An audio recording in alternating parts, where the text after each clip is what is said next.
Episode से हमें idea आ जाता है कि जो वेब सीरीज है वो किस बारे में है या स्टोरी लाइन कहाँ पर जाने वाली है। तो जैसे मैंने वो वेब सीरीज देखी,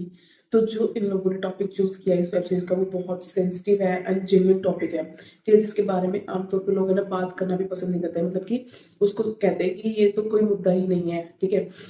तो ये जो वेब सीरीज है ये स्टार्ट होती है कि एक फैमिली होती है, वेल एजुकेटेड होती है, ठीक है, एंड बहुत अच्छे मॉरल वैल्यूज लगते हैं उनको देख के, एंड एक दूसरे के सपोर्ट में खड़ी रहती है। होता है उसकी शादी की उम्र हो जाती है एंड वो यूजुअली जैसे होता है कि लड़की को देखने जाते हैं, एंड तो पढ़ी लिखी फैमिली है तो लड़की भी पढ़ी लिखी ढूंढ रहे थे, तो जाते हैं तो उसमें वो लड़की का मतलब कि मतलब मुझे जो ऑकवर्ड लगता है कि मुझे लड़की में गाने गा के सुना रही होती है, वैसे वो जो गाना होता है वो इंग्लिश होता है, लेकिन पर मुझे लगता है आज के टाइम पे ऐसा कौन सुनता है, बट फिर भी मुझे लगता है कि हो सकता है एंटरटेनमेंट पर्पज से मतलब कि इसमें ऐसे दिखाया गया हो,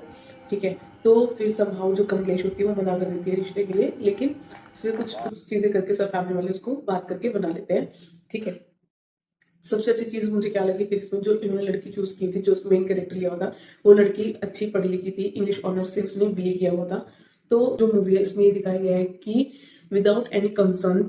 कि जैसे जो फीमेल होती है उसका कोई कंसर्न लिए बिना आप उस चीज को प्रोसीड कर सकते हो, मतलब फिजिकल आप प्रोसीड कर सकते हो एंड वो आपका राइट है, ठीक है। उसमें मतलब कि दोनों पार्टनर की सहमति होने की जरूरत नहीं है, चाहे मेल हो चाहे फीमेल हो, दोनों के मतलब दोनों की कोई सहमति की जरूरत नहीं है। हाँ, अगर लड़का चाहता है तो वो उसका एक, अगर वो हस्बैंड बन गया है तो वो एक लीगल राइट बन जाता है कि वो जो मतलब कि अपनी वाइफ है उसको कैसे भी ट्रीट कर सकता है, ठीक है। तो इसमें कोई वाइफ की मंजूरी की जरूरत नहीं है एंड इतनी बुरी तरीके से, क्योंकि जो वाइफ होती है वो पढ़ी लिखी होती है तो ये सोचती है कि समहाउ मुझे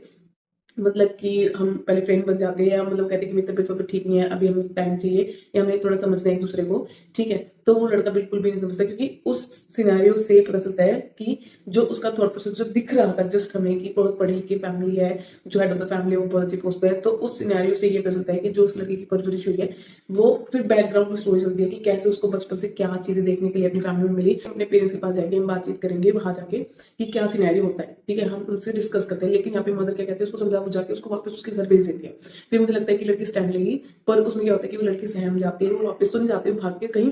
थोड़ी देर के लिए छुप जाती है अपनी जिठानी से, पर समहाउ उसकी जो जिठानी को जब एक्नॉलेज करती है ना तो उसकी जिठानी भी उसको एक्सेप्ट नहीं करती। आप समझ लो वो सेकंड फीमेल से अपने आप को एक्सप्रेस करती है कि उसके साथ क्या क्या गलत हुआ, बट नो बड़ी एक्नॉलेज हर, और यही उसको ज्ञान पिला जाता है कि भाई ये मतलब कि उनका मतलब एक हस्बैंड का राइट होता है अपनी वाइफ के ऊपर, ठीक है, इस बात में तो कोई कंप्लेन करने की जरूरत नहीं है। सबसे बड़ी बात जो मुझे मतलब कि मेरे को खुद में हिल गई देख के वेब सीरीज की, सीरियसली एंड जेन्युइनली, कि इसका कोई लीगल एक्शन नहीं है, इसके कोई ग्राउंड्स नहीं है। अगर कोई फीमेल मैरिड अगर वो ये कहे कि मेरे हस्बैंड ने मुझे रेप किया है, मेरे विल के अगेंस्ट मुझे टच किया है, मैं नहीं चाहती उसके साथ कि कोई फिजिकल रिलेशनशिप बनाना, तो वो उस ग्राउंड पर कोई कंप्लेन नहीं कर सकती है। समहाउ सबको बता देते हैं